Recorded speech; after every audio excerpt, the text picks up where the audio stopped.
Hey everybody, how's it going? I'm Scott. Welcome to Anti-War Radio. Scott Horton, that is. Here's some websites for you to look at. LRN.FM, antiwar.com/radio. How about my Facebook page, /antiwar radio. And here's one you ought to look at. I do all the time. It's andyworthington.co.uk. For the great Andy Worthington, he's the Brit that I guess we hired to take care of Guantanamo journalism for us, since there were no Americans willing to step up and take care of business. We have Andy, the Brit, to fill in. He's the author of the book, The Guantanamo Files, which is the complete story of the 700 and something innocent men in prison there. And also he made the movie Outside the Law. You can find his articles at fff.org. That's the Future Freedom Foundation. Of course, at antiwar.com. As I mentioned, Andy's website, andyworthington.co.uk. And also he writes for Alternate, for the Huffington Post, and who knows who else. I don't know. Welcome back to the show, Andy. How are you doing? Hey, I'm good, Scott. How are you? I'm doing really good. I really appreciate you joining us today. That's no problem. Always a pleasure. So this guy, George W. Bush, who somehow used to actually be the president of the United States for 8 years in a row, if you can believe that, has now released his memoirs. And among a couple of funny things, like, hey, I was a dissenting voice on the Iraq War, and funny statements like that, Bush said to Matt Lauer in an interview about the book, I guess, from the Today Show, that you're damn right, I ordered waterboarding. So I guess there's a couple of different questions I could ask there. First of all, is he talking just about Khalid Sheikh Mohammed, or who else might have been waterboarded, or do you know? Because I don't think too many people feel too sorry for Khalid Sheikh Mohammed. I think you understand. Well, I do understand that, but at the same time, it's probably more of a test of people's respect for the law when it comes to doing things to people that you don't like. It's still not acceptable. It's still unnecessary. It's still illegal. It's still counterproductive to have done that to Khalid Sheikh Mohammed, even if he did do what is alleged he said that he did. Well, he always builds in there, it was to save lives. Yeah, well, we have really kind of no knowledge of that, do we? We've had this information touted by, these claims touted by Dick Cheney, in particular, that that if people knew what he knew, but all the inside stories that have come from people pretty high up have suggested that that's not the case, that nothing of use actually came from Khalid Sheikh Mohammed. And in fact, usually what the administration says are things like Jose Padilla and the Binyam Mohammed and the dirty bomb plot that never existed, some anthrax plot that didn't exist. What was it all for?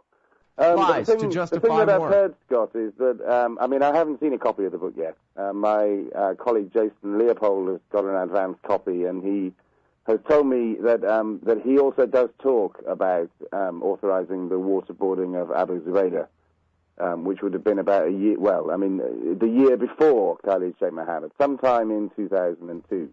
I think we're all a little bit fuzzy still on who authorized what, when, in the summer of 2002.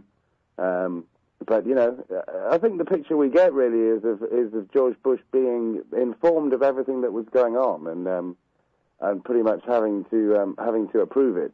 It's kind of funny from his comment about Iraq that he seems to be kind of misplacing the fact that as the commander-in-chief, it was ultimately up to him that the invasion took place, regardless of what he might claim to have been his opposition to it. Pretty much the same thing goes for everything else that happened under his watch. He was the commander-in-chief. So yeah, we have the former president of the United States, embarking on a book tour tomorrow, having declared in the pages of his book that he is a war criminal. Quite amazing. Well, and here's the thing too. There's a few things there, but I guess first of all, it is settled, is it not, in the law that, because sometimes these anti-torture statutes are written really vague. In fact, I have a clip somewhere of George Bush saying, well, the Geneva Convention says there shall not be any outrages upon human dignity, but what does that mean? That's very vague. And I think the other Scott Horton said on this show, he's the international human rights lawyer, that, yeah, it's deliberately vague. It's supposed to be all-encompassing, man. You're not Right. allowed to torture them, even if you think of a clever new way or a clever new thing to call it. That's why it's vague like that. But then, is it actually a proven fact that waterboarding itself, that the act of tying someone down and drowning them like that, is considered torture in the law? Yeah. Well, I mean, we've got enough examples of it in the past of people being prosecuted for waterboarding to know that that's the case. A commander of the U.S. Army in Vietnam was prosecuted for waterboarding Vietnamese prisoners. That wasn't that long ago. I can't see that waterboarding has fundamentally changed. I mean, what's interesting is how semantically it's changed. That it used to be described as torture. It used to be sometimes called water torture. The New York Times back in the Second World War called it forced drowning. But the way that it's always been mostly talked about in the media since 9/11 is a much more roundabout manner of suggesting that it's not torture at all, which is it's really helped to put forward this view that that it's not torture, that this thing that the Spanish Inquisition had the decency to call tortura del agua is just some kind of enhanced interrogation technique that was legally approved by some very law-abiding lawyers in the Justice Department's Office of Legal Counsel, and it's no such thing. Well, and see, that's the thing too, is it seems like with the precedent set there, I don't know, whatever. Political power is political power, and prosecutions can only reach so high without the political will to make it happen. I think that's kind of the point that you make in your blog entry, is that, yeah, Bush brags about it, but nobody cares. And so if the American people were absolutely outraged and said, look, not only is this guy a torturer, but he says to us on TV, yeah, I'm a torturer, what? It's now time for us to make sure that a court is convened and that he goes to prison for the rest of his life. That's what happens to torturers. And the fact that the American people don't insist on that is why he still lives in a mansion in Dallas instead of a supermax next to Ted Kaczynski over there in Florence, Colorado. Yeah. Well, actually, according to the U.S. anti-torture statute, and, there may be, this is my understanding of it, you can be fined or imprisoned for 20 years. If somebody doesn't die during the torture, it doesn't have to be totally that severe, but obviously the situation we're in at the moment is that a crime has been officially declared by the former president of the United States, and the missing piece of the jigsaw puzzle is somebody who gives a damn enough to actually do anything about it. I mean, it's clear that there is movement in other countries. I suspect that that actually Bush and Cheney and Rumsfeld and various other lawyers and senior officials probably think twice before they get on a plane to various countries. Meaning our allies in Europe. I think the least that will happen, Scott. Yeah, there are investigations going on in Poland. There is this case that has been launched in Spain that I haven't heard anything for a while, but I know that that's still ongoing. Mm-hmm. I don't think that's the end of the story. I mean, I think the bottom line is, what happened essentially was illegal and unacceptable. So it isn't as though everybody around the world can be hypnotized into pretending that it wasn't. And I'm glad you mentioned Abu Ghraib there too, because, obviously I'm in agreement with you about, if there's going to be a government at all, its powers must be bound by the rule of law and that kind of thing. But when it comes down to it, people really don't care about Khalid Sheikh Mohammed at all, man. Screw him. Let him burn in hell. And if we can create a hell for him here before he dies and send him to real hell, then good too. But Abu Ghraib was innocent. And George Bush said to George Tenet, when George Tenet explained, you got to stop bringing up Zubaydah. He didn't do anything. Bush said, hey, I've been using him as an example. You're not going to make me lose face on this, are you? He hadn't done anything. Now, hold it there. Sorry, we got to go to the break. We'll be right back with Andy Worthington, y'all. This debate is occurring because of the Supreme Court's ruling that said that we must conduct ourselves under the Common Article 3 of the Geneva Convention. And that common Article 3 says that, there will be no outrages upon human dignity. It's very vague. What does that mean? All right, y'all. Welcome back to the show. It's Anti-War Radio. I'm Scott Horton. I'm talking on the phone with Andy Worthington from FFF and Huffington and antiwar.com and Alternet and andyworthington.co.uk. And now I have here a review, which you can comment whatever you like about that Bush quote. I think it's funny if you want. But first, this is a review of Ron Susskind's book, The 1% Doctrine, by Barton Gellman, who is the Washington Post writer who wrote the book Angler, all about Dick Cheney. And this is from the Washington Post. He's quoting from Ron Susskind's book, The 1% Doctrine, which brings us back to the unbalanced Abu Ghraib. I said he was important, Bush reportedly told Tenet at one of their daily meetings. You're not going to let me lose face on this, are you? No, sir, Mr. President, Tenet replied. Bush, quote, was fixated on how to get Ghraib to tell us the truth, Susskind writes, and he asked one briefer, quote, do some of these harsh methods really work? Interrogators did their best to find out, Susskind reports. They waterboarded this guy, 80-something times, right? 83? 83 times, yeah. Mm-hmm. And now this was a guy who, best we can tell, well, for example, from the FBI, who questioned him without torturing him, and read his diary and whatever. This is a guy who's basically a travel agent for the wives and the kids to come and visit from Saudi Arabia and Egypt or whatever. He was not a terrorist mastermind, despite the fact that Bush had invoked him as someone bad enough that he needed to be tortured over and over and over again. When he got the truth, he said, yeah, but I don't want to lose face, so let's just stick with the story that this guy was some terrible danger, or that by torturing him, we learned truth that saved Americans' lives. Yeah. Well, he certainly knew a lot about the comings and goings of people, in particular to one training camp that was not affiliated with al-Qaeda or Osama bin Laden. It's interesting that one of the FBI guys, who I have enormous respect for, because these are the guys who absolutely despised people who used torture, and these are FBI interrogators who helped build some of the terrorism cases by building rapport with terrorist suspects, and which led to successful convictions in the U.S. court. And, one of these guys said about Abu Ghraib, why did they think that he was who they thought they was? We knew already that he wasn't. This was a guy who was always on the phone. Which is one of the reasons why they picked up on him, was because he was always talking on the phone. They said, do you think a guy who's always on the phone, they're going to tell him anything? No. This was just washed away in this sea of nonsense about how he was al-Qaeda's number 3. And yes, it's clear that he was nobody. And it's interesting because the most recent court case, which involved another man who was captured with him in Pakistan in 2002, involved the government essentially dropping all of its claims about him being at all significant, but now trying to claim that he was involved in having a militia at the time of the Tora Bora campaign at the end of 2001, and in helping fighters get out of Afghanistan into Pakistan, which is another, I think, lying little twist on the story, because it seems very clear that he actually was involved in just moving all manner of people out of Afghanistan after the U.S.-led invasion.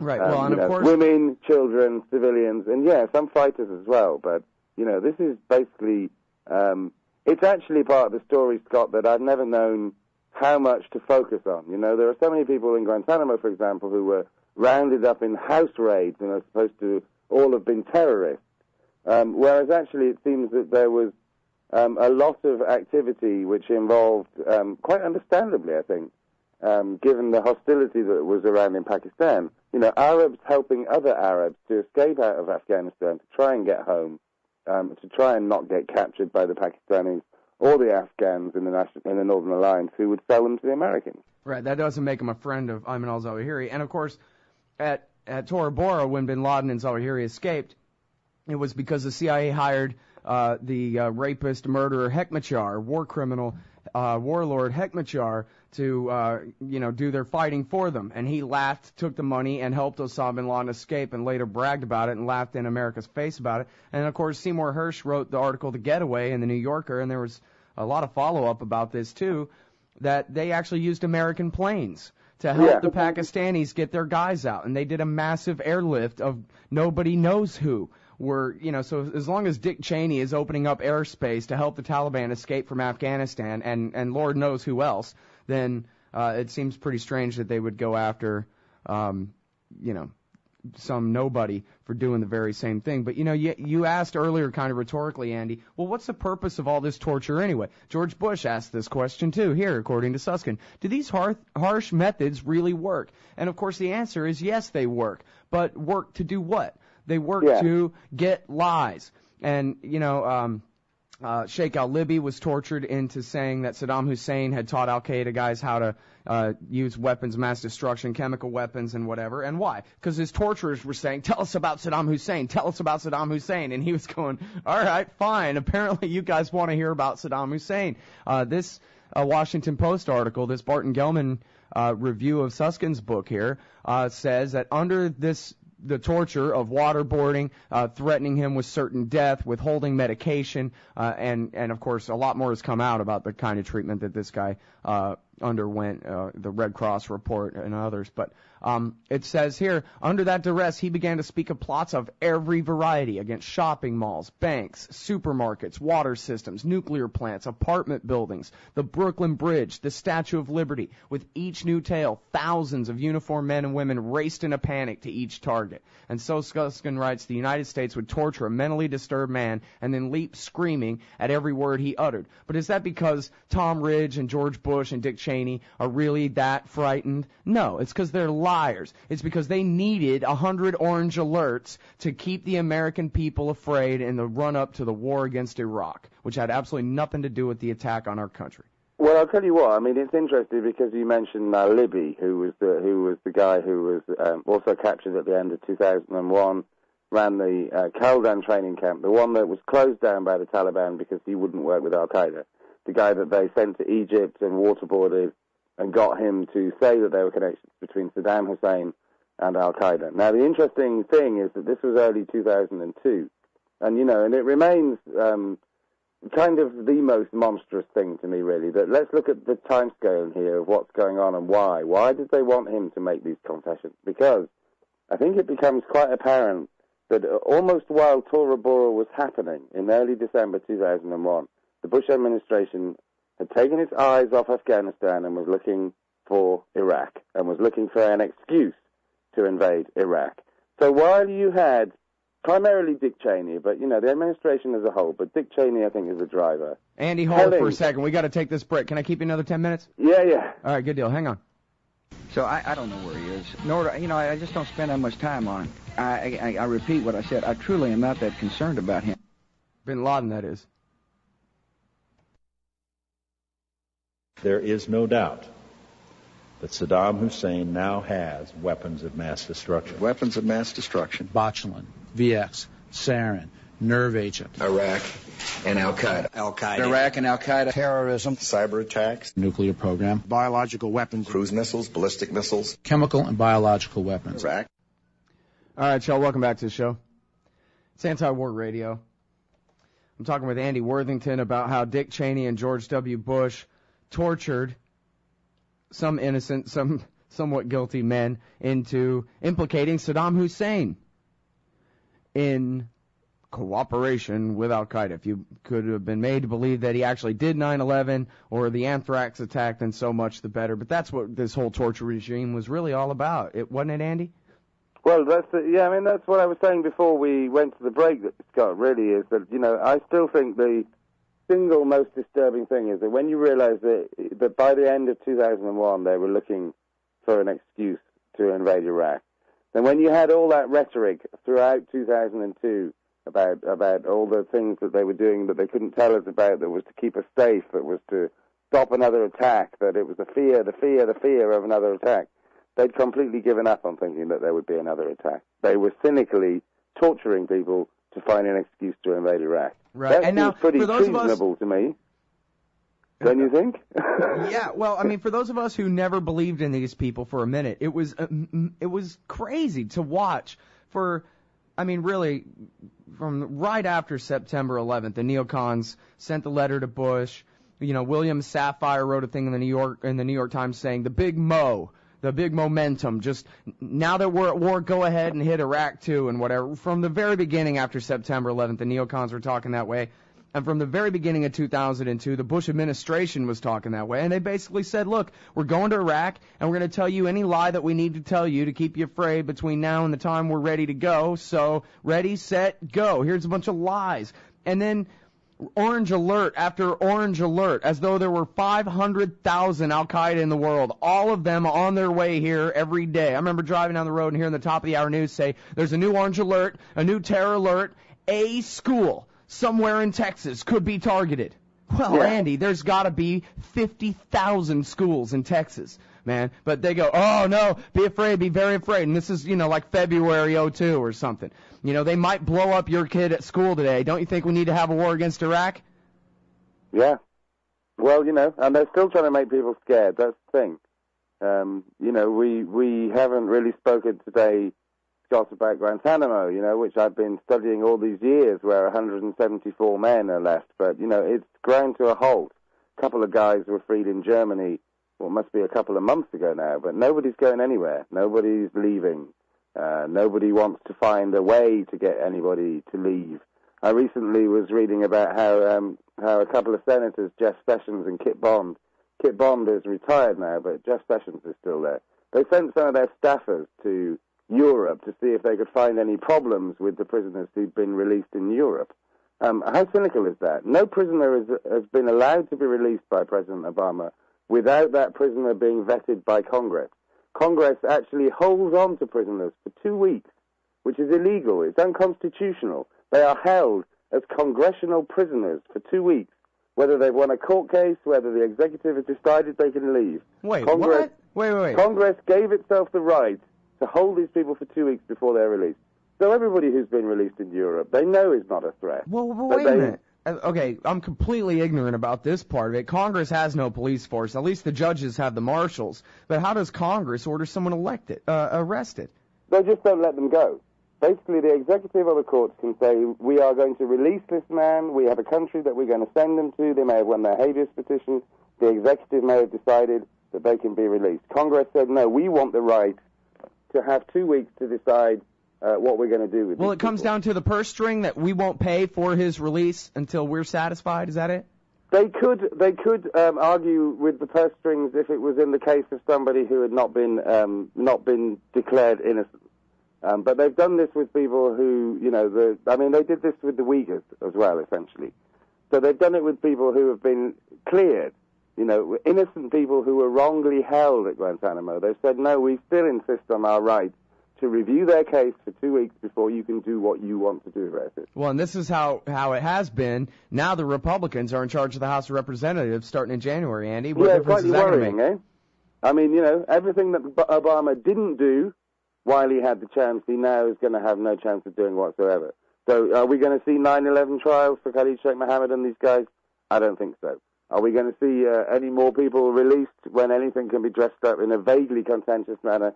I don't think so. These nearly 60 guys from Yemen who Obama's task force said, these guys should be repatriated. They're not going to go back. It was Obama himself who said that they weren't going to go back. Is that going to go on forever? Yemenis sitting in Guantanamo being blamed for whatever is happening in Yemen when they've been in Guantanamo for the last 9 years. I mean, what have they got to do with any of this? Yeah.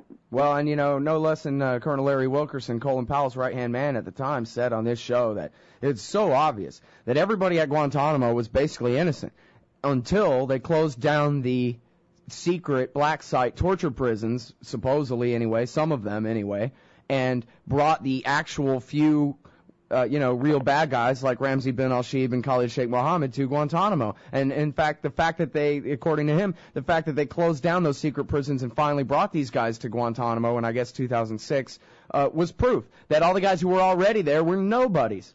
And then, in fact, Andy, didn't it just break that they at one point had brought these guys to Guantanamo, but then they were afraid of a court ruling or something, and they took them back away from Guantanamo and back to their CIA torture prisons again or something like that? Oh, yeah, they did. They did that in 2003. They brought them in September 2003, and then moved them out in March 2004 because the Rasul case, the first habeas corpus decision in favor of the prisoners, they could tell that was coming. Right. So they had to get them out before the courts could get anywhere near them. So, yeah, I mean, that was verified in the summer that there was a secret prison within Guantanamo, secret CIA prison, which had been, known about for many years, but we hadn't had confirmation. So, I mean, that's what happened. Yeah, well, there's been a really terrible precedent set, and it's something we've been talking on the show about for a long time, Andy, you and I, and also really especially I associate this kind of argument with the other Scott Horton from Harper's, who I've been interviewing since about 04, maybe 05, I think 04, and what we talked about back then even was that, John Yoo and David Addington and Dick Cheney, their boss, these guys had this theory that they wanted to test, basically. They wanted to declare war on the theory of the rule of law. They wanted to draw every line they could just to cross it. And now, it's easy to come to mind, tapping without warrants and using the state secrets privilege to keep entire cases out of court, which was unprecedented at the time, that kind of thing. But there were a bunch of little things, too, where it just seemed like they were trying to prove a case by drawing a line and then crossing it, or recognizing the line and then crossing it. And then the question really is, if there's law, if there's accountability, then Bush and Cheney would have had to have been impeached and removed from office, and that didn't happen. And now Barack Obama comes in and says, we're not going to look backwards, as he sends Hillary Clinton around the world to lecture everybody how they need to look backwards and have a rule of law and so forth. And so now the impunity won. I mean, it's not just that they were able to torture more than 100 people to death. It's that they're getting away with it. It's that everybody knows they did it. Everybody knows it was illegal. But what? I guess the American people don't have the stomach for some trials of some politicians. You know what I mean? Hell, if you put George Bush on trial, it'd probably start a war of all the people rallying to his defense at this point or something. And so what do we have now except Obama and the next guy have unlimited power to do anything they want, and there is no accountability. The precedent's been set. The line's been crossed. Yeah. Well, I mean, it's, you mentioned this state secrets doctrine, state secrets privilege, which was first used, I think, particularly in the 1950s, which Bush used a bit, in which Obama has now, that's the wall that he puts up whenever anybody tries to get anywhere near a courtroom with a case that involves anything that happened under the Bush administration, or increasingly under him. I mean, he's using this as his cover for the planned assassination of U.S. citizens anywhere in the world without charge or trial, without due process, which is being challenged in court again today by the ACLU and Center for Constitutional Rights. Yeah, I mean, it's just, where are we? We're in a place where everything that was established by Bush is essentially carried on. And, and how are we going to get accountability now?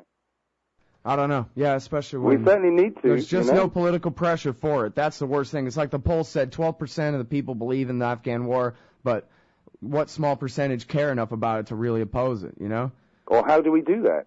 2/3 of the British people don't want to be in Afghanistan, but how do we get the British Army out of there? Yeah. Hey, you know what? Can I keep it till the top of the hour? Yeah. Okay, because I want to switch to that subject, too, because now there's the new British Abu Ghraib and all this in the news. All right, y'all, welcome back to the show. It's Anti-War Radio. Anders in the chat room was joking. Bush is on a book tour? What, are you kidding? Oh, I get it. He finally finished reading My Pet Goat. And now he wants to go around and tell everybody about it. All right, well, I'm talking about it with Andy Worthington. He's at andyworthington.co.uk. He wrote the book, The Guantanamo Files, and he made the movie Outside the Law about the disgrace of the bogus system of not even military law there in communist Cuba, only on our side of the wall. And now, we're talking about accountability and the lack of it, but what about there in merry old England? I keep hearing that, there's an investigation, and a preliminary investigation and a secondary one, and this guy's mad, and Lord, somebody or other's going to hold an inquiry, and is anybody getting in trouble over there for this? There's a variety of things happening or not happening, Scott. I mean, we had the Chilcot inquiry where lots of people kind of filed in and spoke about crimes that had been committed in the run-up to Iraq, but actually nobody seems to be responsible, which, is more transparency than we've had in the U.S., but that's not exactly very helpful, is it, when Tony Blair walks in and walks out and nobody, arrests him at any point and takes him off to be held accountable. Right.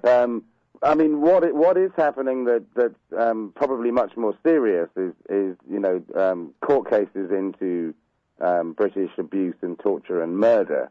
I mean, there's been a long-running and pretty deep inquiry into the death of the murder of a hotel worker, Baha Musa, in Iraq by British soldiers. And and at the weekend this story came out, which has been tagged the UK's Abu Ghraib in Iraq, and I think that's probably a good way of tagging it when what we're talking about here is 200 former inmates of this prison talking about how they were abused in ways that we would recognise from Abu Ghraib. Well, now let's see the memos, right? Who did Tony Blair say? Oh yeah, they're enemy combatants, they're terrorists, and so the prisoner of war statutes don't apply anymore. Was he happy to go along with Rumsfeld's plan to Gitmo-ize the Iraq War? Well, I don't think that we've quite got to the bottom of it yet. But the fact is that all of the stuff that's so familiar to us from the War on Terror, all of the hooding and the humiliation and the abuse and all of this stuff was banned specifically by the British military, several decades ago. And yet, lo and behold, it suddenly turns up when we both go into Iraq together. It suddenly turns out that the standard operating procedure that the British operating under is the same as the Americans. So, who told them, who agreed it, how exactly did that happen? We haven't got to the bottom of that one. Well, but you guys must have a Frago 242 instruction to the British soldiers in Iraq that pay no mind to the Americans torturing people and pay no mind to them helping the Iraqis torture people too. It's got to be there in print somewhere. Yeah, I would think so, yeah. I mean, and I think what happened in Iraq is probably quite different to what happened in Afghanistan, where, I actually met somebody a couple of years ago who served as, quite high up as an officer in Afghanistan, and said, the problem we had in Afghanistan was that when we captured people, what the hell were we supposed to do with them? We couldn't trust the Americans, and we couldn't trust the Afghans, and NATO forces have had this problem for years in Afghanistan. They don't have their own prisons, which, if they wanted, it isn't if, but if they wanted to abide by the Geneva Conventions, they didn't have anywhere to put people anyway. It's, what can I say? We were the closest allies of George W. Bush, and this is what you get. And I would like to say that things are proceeding, more in this country than they are, but, we haven't really heard anything more about this torture inquiry that was announced by David Cameron in the summer, before the new government decided that all they were interested in was cutting budgets and jobs. What's happening behind the scenes at the moment is that they're essentially trying to do deals with former prisoners to see if they will accept compensation, and thereby they can avoid having any deep and dark and difficult proper inquiry into what was involved after 9/11 in being the closest ally of the Bush administration in the War on Terror. Yeah, boy, times have changed. It used to be we fought all our wars on behalf of England. Now you fight yours for us. I think we handed the baton on, didn't we, sometime, around 1946, and went, look, Right, now it's the American Anglo establishment. You're the guys now, and we will, we have some advice from our experience that may come in handy. Right, how to subjugate people in the third world. How to be an evil empire. The kind that we once declared independence from. Yeah. Yeah, well, all right, so speaking of bogus Star Chamber trials in the British Empire, we do have that same thing going on down there in communist Cuba. And this kid, he was a kid, and we talked in depth with Becky Akers last week about the whole story, as we've talked with you about it before, of Omar Khadr, who was obviously innocent of what they claim he did, which isn't a war crime anyway, and he just was coerced into pleading guilty, tortured, you might say, into pleading guilty and accepting a plea deal of 8 years prison time. But then I read in the papers, Andy, that it was one of the Guantanamo guys, I think, or maybe it was one of Obama's politicians, used the phrase publicity nightmare to describe what they were wiping the sweat off their brow and saying, this is a great thing for us, so we don't have to deal with this being in the news. This war crime, the kangaroo Star Chamber trial of this kid for something that ain't even a war crime anyway.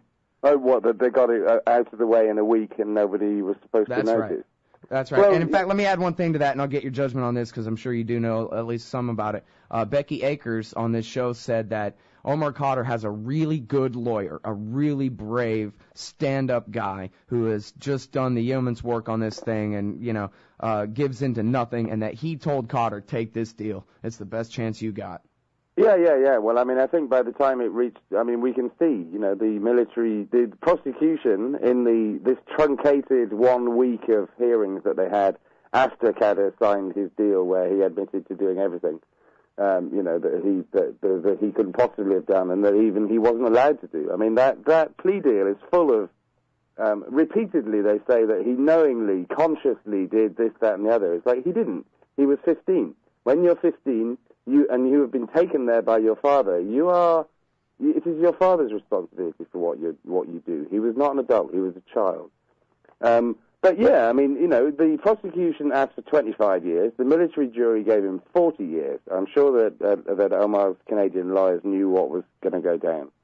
And hopefully what will happen is that a year from now, and the poor guy has got to spend a year in solitary now, because at Guantanamo they insist on keeping the prisoners who've been through trials completely segregated from the rest of the population.